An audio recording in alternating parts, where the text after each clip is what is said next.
दोस्तों इंडिया में आज भी अक्सर ख़ानदान बेटों को बेटियों पर तरजीह देते हैं, लेकिन जब हिना पैदा हुई तो इसके वालिदैन ने खुशियां मनाईं। अफसोसनाक बात यह है कि इस खुशी की वजह बेटी की पैदाइश से ज़्यादा जिस्म फरोशी की वो सदियों पुरानी रवायत है जिसके लिए हिना को इस्तेमाल किया जाना था।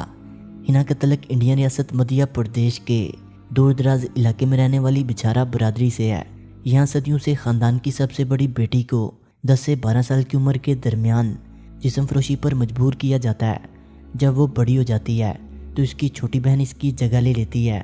ये रवायत नस्ल दर नस्ल चलती आ रही है और इस बरादरी के मर्द ज़्यादातर इन लड़कियों की कमाई पर ही पलते हैं। कभी कभी तो इन लड़कियों के वालिद या भाई इनकी दलाली भी करते हैं। हत्ता कि यहाँ पर शादियाँ भी मुख्तलिफ अंदाज से की जाती हैं। दुल्हन का ख़ानदान अपनी बेटी की कीमत लगाता है जो लड़के को अदा करनी होती है। इसे जहेज़ का उल्ट समझा जाता है। हिना को पैदाइश से ऐसी ज़िंदगी के लिए तैयार किया गया और बचपन में ही काम पर लगा दिया गया। हिना ने कहा कि मैं सिर्फ 15 साल की थी जब मुझसे ज़बरदस्ती ये काम करवाया गया। मुझे अपनी पढ़ाई छोड़कर अपनी माँ और नानी के नक्शे कदम पर चलना पड़ा। हर रोज़ इसने मुतअद्दिद ग्राहकों के लिए काम किया जिसमें अमीर देहातियों से लेकर ट्रक ड्राइवर तक शामिल थे।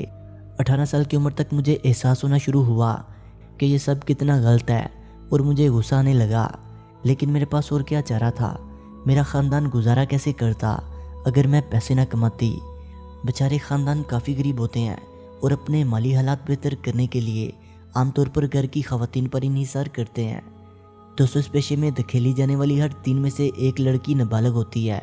बेचारे जो कि पहले खानाबदोश कबीला था आज मध्य प्रदेश के 3 अजला में रहते हैं। इनका बसेरा ज़्यादातर देहाती इलाकों में सड़क किनारे होता है जहाँ ट्रक ड्राइवर रुकते हैं। इन कमसिन लड़कियों को खिलवाड़ी कहा जाता है जिसका मतलब है खेलने वाली। ये किसी गिरोह में या अकेले 4 पहियों पर बैठकर ग्राहकों का इंतजार करती हैं। इसके साथ जुड़े छोटे से कमरों में इनके व्यापारी बैठे होते हैं जो कि अमूमन इनके ख़ानदान का कोई फ़र्द होता है। वो ड्राइवरों के साथ सौदा तय करते हैं जो कि फ़ी ग्राहक तकरीबन 100 से 200 इंडियन रुपये के दरमियान होता है। मकामी लोग बताते हैं कि कुंवारी लड़की की सबसे ज़्यादा कीमत लगती है जो 5000 रुपये तक हो सकती है। हिना अपना वक्त याद करते हुए बताती है हर रोज़ तकरीबन 4 से 5 आदमी दिन के वक्त आते थे। रात को हम किसी होटल या कोई और करीबी जगह जाते थे। हिना का कहना था कि बीमारी लगने का हमेशा खतरा होता था। इस मामले पर इंडियन अखबार दी हिंदू ने सन 2000 में एक रिपोर्ट की थी जिसके मुताबिक इस बरादरी के 5500 अफराद के खून के नमूनों में से 15% HIV पॉजिटिव निकले। इन खिलवाड़ियों में से अक्सर हमला होकर बच्चों को भी जन्म देती हैं। खुद हिना के यहाँ इस पेशे में दाखिल होने के बाद एक लड़की पैदा हुई। वो कहती है बहुत लड़कियां हमला हो जाती हैं ताहम इनको काम जारी रखना पड़ता है। इनको बच्चे की देखभाल करने के लिए ज़्यादा पैसे कमाने पड़ते हैं। जिस्म फरोश होने का मतलब ये भी है कि ये लड़कियां इस बरादरी में किसी आदमी से शादी नहीं कर सकती। हिना ने बिलाखिर एक मकामी गैर सरकारी अदारे की मदद से निजात पाई। इनके मुताबिक सिर्फ वो लड़की इस मुश्किल को समझ सकती है जो इस घिनौने अमल से गुजरी हो। हिना का कहना है कि मुझे पता है कि ये कैसा महसूस होता है और मैं इसके खात्मे में मदद करना चाहती हूँ। बेचारों की समाजी रवायात की इब्तिदा से मुतल्लिक़ कई कहानियाँ मशहूर हैं।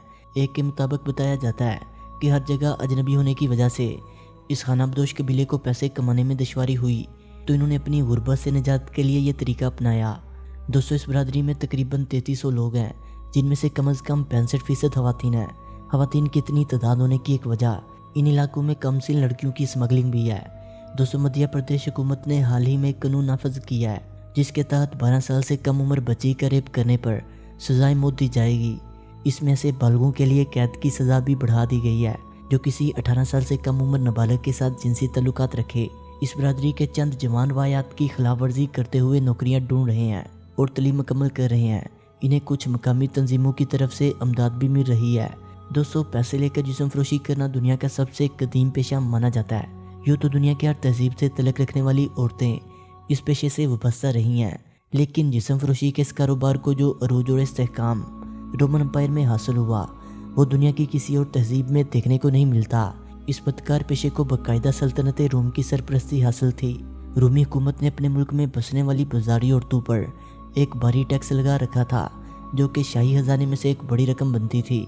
जिस्म फरोशी रोमन माशरे में इस हद तक सरायत कर चुकी थी कि वो रोज़मर्रा ज़िंदगी के हर शोबे में नज़र आती। इस माशरे के मंदिर और इबादत गाहें भी जिस्म फरोशी जैसे गुनाह से आज़ाद न थी और ना ही कब्रिस्तान जैसे इबरतनाक मकामात इनके निशाने से बच सके।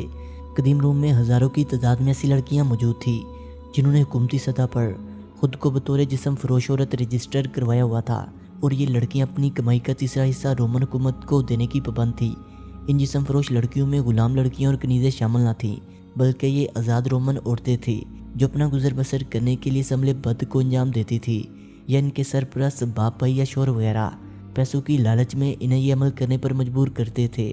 ان بازاری عورتوں کے کئی درجے تھے جو انہیں دوسروں سے ممتاز کرتے تھے۔ ان میں سب سے پہلے درجے پر وہ خواتین شامل ہوتی تھی جن کا تعلق اعلیٰ خاندانوں سے ہوا کرتا تھا، اور یہ صرف شاہی خاندانوں اور حکومتی عہدیداروں کے زیر استعمال رہتی تھی، جبکہ دوسرے درجے کی جسم فروش عورتیں رومن مندروں اور ان کے دیگر مقدس مقامات پر پائی جاتی تھی۔ اس کے علاوہ تیسرے درجے پر مسلط جسم فروخت کرنے والی عورتیں بازاروں، گرم حماموں اور سڑکوں پر گشت کرتی ہوئی پائی جاتی۔ یہ اپنے بالوں کو ایک محسوس رنگ سے رنگ لیا کرتی تھی، جبکہ ان کے جوتے اور ان کا لباس بھی روم کی عام عورتوں سے مختلف دکھائی دیتا، اس لیے انہیں ڈھونڈنے والے لوگ بآسانی انہیں پہچان لیا کرتے تھے۔ یہ جنسی لذت حاصل کرنے کا سب سے سستا اور آسان قانونی طریقہ تھا۔ پہلے بیان ہوئی ان تمام خواتین میں ایک بات مشترک تھی، اور وہ یہ تھی کہ یہ اپنی کمائی کا تیسرا حصہ رومن حکومت کو دینے کی پابند تھی، اور اگر وہ ایسا نہ کرتی تو رومن سپاہی ان عورتوں کے ساتھ انتہائی ظالمانہ رویہ استعمال کرتے تھے۔ خوراک اور بناؤ سنگار کے خرچے نکالنے کے بعد یہ تیسرا حصہ ان عورتوں پر اس قدر بھاری گزرتا کہ اکثر نچلے طبقے کی خواتین اسے ادا نہ کر پاتی تھی، اور پھر یہ عورتیں سرکاری نمائندوں سے پوشیدگی میں جسم فروشی کا کاروبار کرتی تھی، اور ان فحش عورتوں نے غلط کام کرنے کے لیے رومن سلطنت کے قبرستانوں کا انتخاب کیا، جہاں یہ قبروں کے کتبوں پر اپنے ریٹ تحریر کر دیتی۔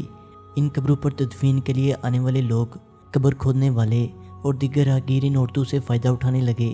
اس سے بھی عجیب بات یہ ہے کہ یہ عورت جسم فروشی کا یہ گھناؤنا کھیل مختلف مقبروں میں انجام دیتی تھی، جنہیں خاص طور پر اس کام کے لیے خالی کیا جاتا تھا۔ قبرستانوں میں جسم فروشی کے کاروبار کا یہ تجربہ اس قدر کامیاب ہوا کہ ایسے قبرستان رومن سلطنت کے دور دراز کے قبرستان تک پھیلتے چلے گئے۔ یہاں موجود عورتیں دن میں پیسے لے کر مرنے والی عورتوں پر آزاری کیا کرتی، جبکہ یہاں رات میں عصمت فروشی کا کاروبار اپنے عروج پر رہتا۔ قبرستان میں جسم فروشی کے لیے نہ تو اپنا نام رجسٹر کروانا پڑتا تھا، اور نہ ہی اپنی محدود کمائی سے ایک بھاری ٹیکس حکومت کو ادا کرنا پڑتا تھا۔ دوستوں، ویڈیو اچھی لگنے کی صورت میں سے لائک کریں، کمنٹ کریں اور اپنے دوستوں سے شیئر کریں، اور جنہوں نے ابھی تک ہمارے چینل فیکٹس وتھ شانی کو سبسکرائب نہیں کیا وہ اسے سبسکرائب کرتے ہوئے بیل آئکن پر کلک کر کے آل نوٹیفیکیشن کو انیبل کر لیں۔ ملتے ہیں ایک نئی ویڈیو کے ساتھ، تب تک کے لیے خدا حافظ۔